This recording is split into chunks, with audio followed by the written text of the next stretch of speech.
नींद उड़े सुस्त उड़े हैं। तो जीवन में संतों के द्वारा सबसे बात हमारे जीवन को सुंदर बनाने के लिए मीठी वाणी बोलते। साहेब जी ने भी फरमाया कि मीठे बोलने से जीवन में सारी असफलताएं समाप्त हो जाती है। अनेक प्रकार की गलतियों को भी आदमी क्षमा कर देते हैं। मीठे बोलते ही कोई गलती भी हो जाती तो कहते हैं कि कहीं कहीं गलती हो गई, लेकिन बोले तो हावड़ है, कावड़ तो कौन नहीं बोले। कावड़ बोलते ही सब गड़बड़ हो जाती है। इसलिए हम सब मिलकर के मीठी वाणी बोले। बोलो मेरे भाई मीठी वाणी, बोलो मेरे भाई मीठी वाणी। मीठा बोलो नी थारी बने जिंदगानी, मीठा थारी बने जिंदगानी।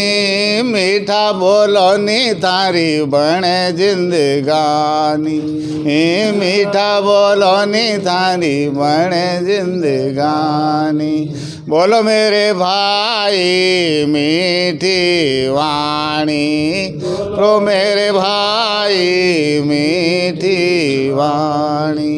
संसार कोई रोगर नहीं जानो, संसार कोई रोगर नहीं जानो। कबू निकल जाए प्राण हमारो, ओ कबू निकल जाए प्राण हमारो। बोलो मेरे भाई मीठी वाणी, भाई मीठी वाणी। अंतराक्षरी में आपस में होता है, पहलवानी में भी कसरत होती है। देखो आज पता लगेगा कि हमारी आवाज़ तेज़ है कि आपकी आवाज़ तेज़ है। मीठा बोलो नी थारी बने जिंदगानी, मीठा बोलो थारी बने जिंदगानी। बोलो मेरे भाई मीठी वाणी, बोलो मेरे भाई मीठी वाणी। मीठा बोलो नी थारी बने जिंदगानी, मीठा थारी बने जिंदगानी। थारी मारी छोड़ मगन होई रे वो, थारी मारी छोड़ मगन होई रे वो। थारी मारी छोड़ मगन होई रे वो, थारी मारी छोड़ मगन होई रे वो। छोड़ो ईर्ष्या प्रेम से जीवो, छोड़ो ईर्ष्या प्रेम से जीवो। छोड़ो ईर्ष्या प्रेम से जीवो, छोड़ो ईर्ष्या प्रेम से जीवो। बोलो मेरे भाई मीठी वाणी, बोलो मीठी वाणी। मीठा बोलो नी तारी बने जिंदगानी, मीठा बोलो नी तारी बने जिंदगानी। बोलो मेरे भाई मीठी वाणी, बोलो मेरी बहना मीठी वाणी। बोलो मेरे भाई मीठी वाणी, बोलो मेरे भाई मीठी वाणी। अवगुण थे तो दूरा राखो, अवगुण थे तो दूरा राखो। अवगुण थे तो दूरा राखो, अवगुण थे तो दूरा राखो। ज्ञान गुणा को पियो जी प्यालो, ज्ञान संत महात्मा ज्ञान गुणा को प्यालो पिलारिया पियो प्रेम से, ज्ञान गुणा को पियो जी प्यालो, ज्ञान गुणा को पियो जी प्यालो। बोलो मेरे भाई मीठी वाणी, बोलो मेरे भाई मीठी वाणी, मीठा बोलो नी थारी बने जिंदगानी, मीठा बोलो नी थारी बने जिंदगानी। बोलो मेरे भाई मीठी वाणी, बोलो मेरे भाई मीठी वाणी। अभेदास थे हिलमिल रे वो, अभेदास थे हिलमिल रे वो, राम रमो रे आनंद पाओ, राम रमो रे आनंद पाओ, राम रमो रे आनंद पाओ, राम रमो रे आनंद पाओ।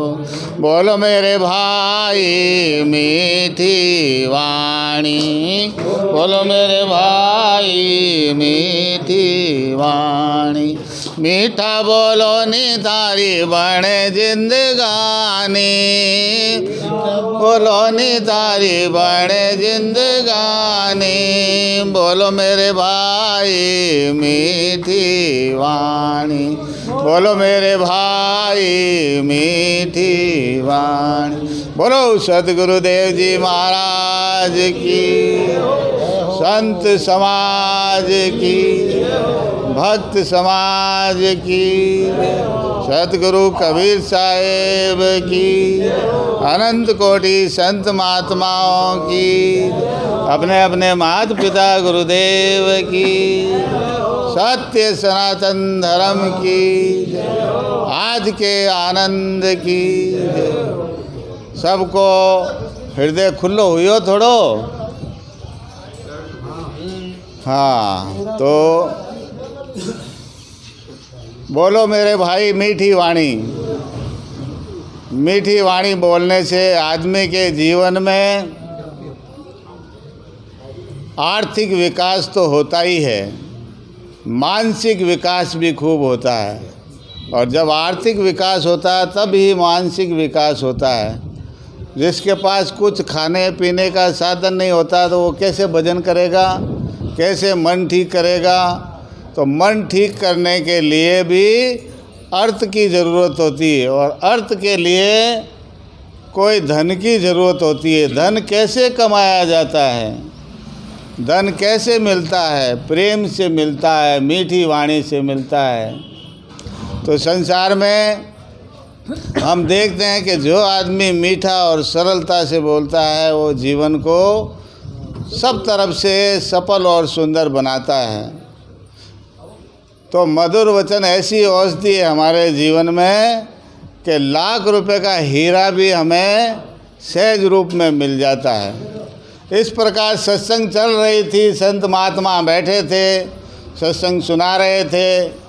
एक परिवार के सभी लोग सत्संग में आए और सब ने सुना। एक परिवार में एक छोटा सा लड़का था, उसने सुना कि सत्संग में बता रहे हैं कि मीठी वाणी बोलनी है, सरल वाणी बोलनी है।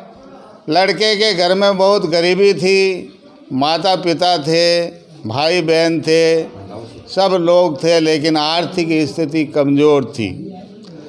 लड़का 15-16 साल का था और गुरुजी के पास आकर के बोला कि मेरी गरीबी समाप्त हो, इसके लिए मैं क्या करूं? तो गुरुजी ने कहा भाई सबसे बड़ा पुरुषार्थ तो यही है कि सबसे मीठा बोलना सीख जाओगे तो तुम कहीं भी सफल हो जाएगा। और दूसरी बात है कि संतों के विचार को सुनकर के संत कोई शब्द दें, उस शब्द को याद रख के जीवन में धारण कर लोगे तो बाहर भी सफल और अंदर भी सफल। वाह। तो गुरुजी ने एक शब्द दे दिया। लड़का घर गया और माता पिता से कहा कि हमारी गरीबी समाप्त करनी है, इस गांव में कुछ कम साधन है मैं शहर में कमाने के लिए जाऊंगा, आप सभी सुखी हो जाएंगे, मैं भी सुखी हो जाऊंगा। गुरुजी ने जो विचार दिए हैं उनको मैं अपने जीवन में काम में लूँगा। खाली धारण करके भी रख लेते हैं हम और जीवन में काम में नहीं लेते हैं तो कुछ काम नहीं आता है। अंदर रख लिया मैंने, गुरुजी ने कहा अब काम में नहीं लोगे तो ना तो सफलता बाहर मिलेगी और ना ही सफलता अंदर मिलेगी। लड़का गांव से शहर में गए, पिताजी का एक मित्र था, उसका नाम पता लिख करके पिताजी ने दे दिया कि उस शहर में जाएगा तो और तो कोई परिचित है नहीं। मेरे एक पुराने मित्र है जो 20 साल से शहर में रहते हैं, उनके पास चले जाना, वो तेरी सहायता करेंगे, वहाँ तुझे कोई काम धंधा दिला देंगे। लड़का जब शहर में गया तो पिताजी के मित्र तो 20 साल पहले शहर में गए तो शहर में जब वो ढूंढा तो पता तो वो मित्र मिला ही नहीं। 20 साल में पता नहीं वो कहाँ चले गया और शहर में मिला ही नहीं। अब उसने सोचा कि मैं तो अकेला हूँ, मुझे यहाँ कोई जानता नहीं है, अब मैं क्या करूँ। तो गुरुदेव की बात याद आई कि अब इस नए शहर में कोई परिचित नहीं है, यहाँ क्या करूँगा।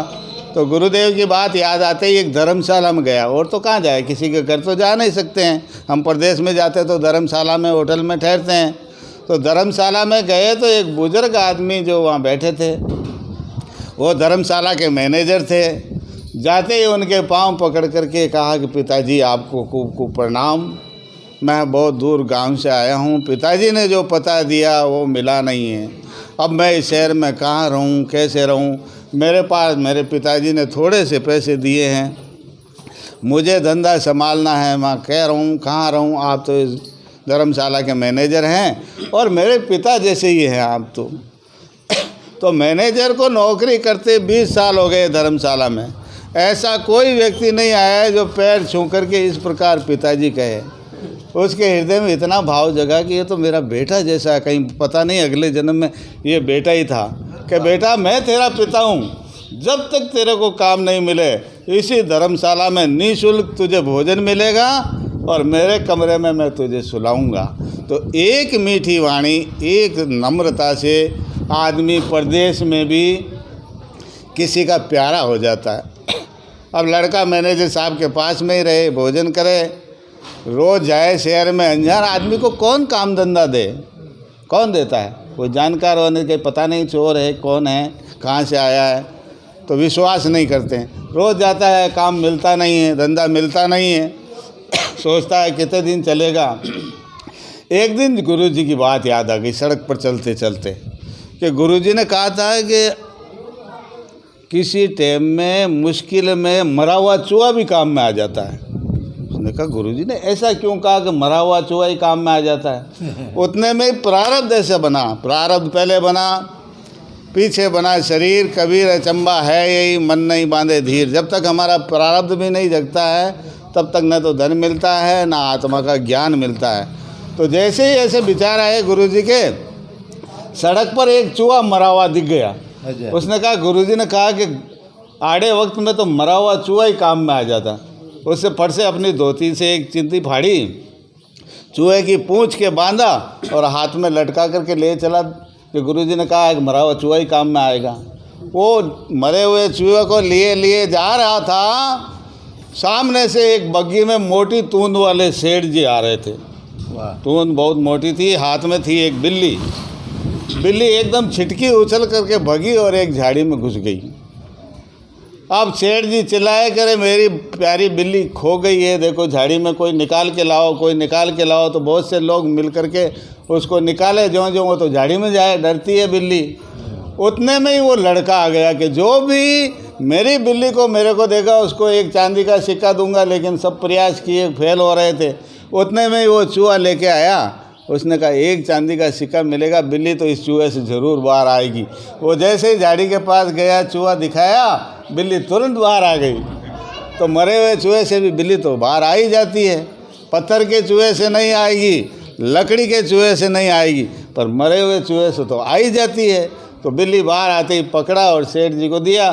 सेठ जी ने एक चांदी का सिक्का उसको दिया और उसने कहा देखो मरा हुआ चूहा भी एक चांदी का सिक्का कमा लिया।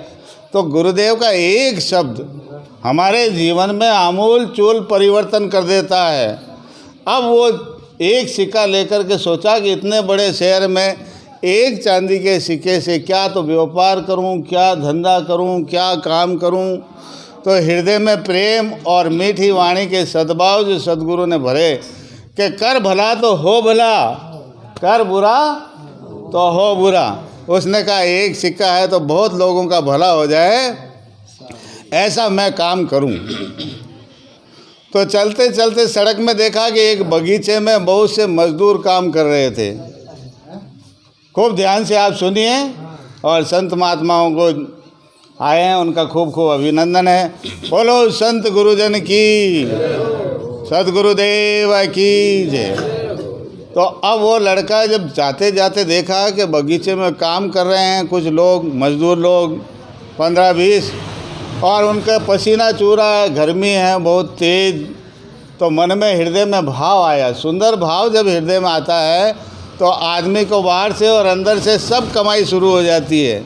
लड़के ने सोचा गर्मी में कितनी मेहनत कर रहे हैं, मैं इनके लिए क्या कर सकता हूँ। तो वो बाज़ार में गया, एक मटकी खरीदी, एक ही तो सिक्का था।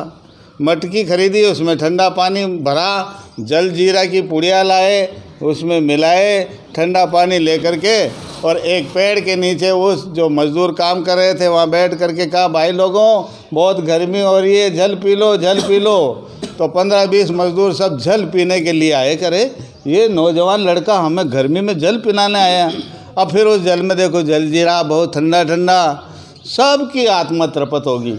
हम जिसकी आत्मा तृप्त करेंगे तो हमारा भी हृदय तृप्त होगा। हम जिसकी सेवा करेंगे हृदय से तो हमारा भी उल्लास और जीवन सफल होगा। अब जब 10-15 मजदूर ने सबने पानी पिया, पता नहीं कहाँ से लड़का आया है, हमें इतनी गर्मी में ठंडी पानी पिलाया है, हम तो सब मजदूर हैं, गरीब आदमी हैं, अब इसको क्या दे सकते हैं लड़के को।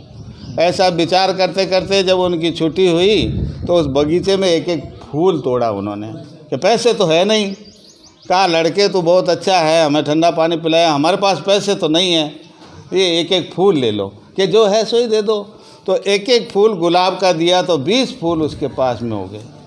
अब 20 गुलाब के फूल लेकर के वो कहा कि जो मिला है प्रारंभ में है वो ठीक है, अपना सिक्का गया तो कोई बात नहीं, 20 आदमी का दिल तो खुश हुआ। और वो 20 फूल लेकर के जब आगे गया तो एक माताजी का मंदिर था। कहा माता जी के जाते हैं उनको एक फूल देंगे। तो वो नीचे सीढ़ियों पर खड़ा होकर के कह लो एक फूल ले जाओ माता जी को चढ़ाना। तो माता जी के चढ़ाने वाले ऐसे तो ले जाते नहीं हैं, एक एक सिक्का वो दिए। तो कितने हो गए? 20 सिक्के, 20 फूल थे, 20 सिक्के हो गए। अब वो रोज़ पानी पिलाता है और मंदिर में जा कर के 20 सिक्के रोज़ कमाता है। उसकी धीरे धीरे धंधा शुरू हो गया। मन चंगा तो कटौती में गंगा। कुछ दिन हुए, एक दिन राजा आ गए माता जी के दर्शन करने के लिए। माता जी के दर्शन करने के लिए आए तो और भी फूल बेचने वाले, वो भी फूल के साथ साथ माला भी बेचने लग गया। अब माला का धंधा अच्छा चले, पहले वाले भी माला बेच रहे थे। तो जैसे राजा आए तो सब लोग उसको तो होते ही हैं। तो दूसरी माला वाली एक माता जी थी, ले जा कर के कहा राजा साहब लो माला, मेरी माला लो, मेरी माला लो। तो राजा ने कहा भाई इस माता की माला ले लो, माता जी को चढ़ाएंगे। तो कहा कि मंत्री जी से कहा कि इसको पूछो कितने की माला है। तो मालन के मन में लोभ आया, उसने कहा कि राजा कोई रोज़ रोज़ थोड़े ही आते हैं। तो 2 रुपये की माला का उसने कहा 100 रुपये दे दो। तो राजा मन में ही कहा रहे ये है तो ठग, पर कोई बात नहीं, माता जी के सामने बैठी है, मंत्री जी 100 रुपये दे दो, कोई बात नहीं, ठग है तो अपने गाँव की है। राजा लोग तो ठग को भी माफ़ कर देते हैं कभी कभी। थोड़ा आगे गया तो लड़का था, लड़का एक सुंदर सी माला निकाल करके राजा को दिया। राजा साहब मेरी माला भी माता जी को आपके हाथ से चढ़ा दीजिएगा। राजा ने कहा भाई इसकी भी ले लो और इसे पूछो क्या देना है। कि राजा साहब आप तो इस गांव के मालिक हैं, तो मेरे भी मालिक हैं, आपके हाथ से ये माला माता जी के चढ़ जाएगी तो मुझे सब कुछ मिल जाएगा। अब राजा ऊपर चढ़ते चढ़ते सोचता है कि एक तो मालन ने 2 रुपये के 100 रुपये लिए, एक ये सुंदर लड़का कितना मीठी वाणी से बोला है और कितना उसके अंदर भाव है प्यारा। वो माता जी को माला चढ़ा करके जब नीचे आए तो मंत्री जी को बोले कि इस लड़के को 5 गांव का पट्टा दे दो। वाह। तो 5 गांव का पट्टा वो इतने प्रेम से किसी से परिचय नहीं होकर के और उसने पा लिया। इसलिए जीवन में संत गुरुजनों के शब्द को याद रखेंगे तो बाहर से भी सफल होंगे, अंदर से भी सफल होंगे। तो एक शब्द गुरुदेव का ताका अनंत विचार, थाके मुनिजन पंडिता वेद न पावे पार। तो इस शब्द के साथ गुरुजनों के शब्दों की महिमा मैंने आपके सामने रखी है। ये जो शब्द मैंने कहे हैं इन संत गुरुजनों के हैं, मेरे लिए तो उधार के हैं, फिर भी उधार लेकर के ही उधार देते हैं तो सब निहाल हो जाते हैं। बोलो सतगुरुदेव की, संत समाज की, भक्त समाज की। आप बड़े प्रेम से और ध्यान से कान लगाए, इसके लिए आपको खूब खूब आभार, अभिनंदन। लाइट अभी तक भी नहीं आई है, फिर भी मेरे परम पूज्य गुरुदेव जी विराजमान हैं। अवस्था बहुत ज़्यादा है, फिर भी निर्माण साहब जी हमारे लिए सदैव समर्पित रहते हैं। जहाँ तक बन पड़े आप ध्यान से सुनिए इनकी वाणी को, अपने जीवन में कल्याण कीजिए। बोलिए सद्गुरुदेव की।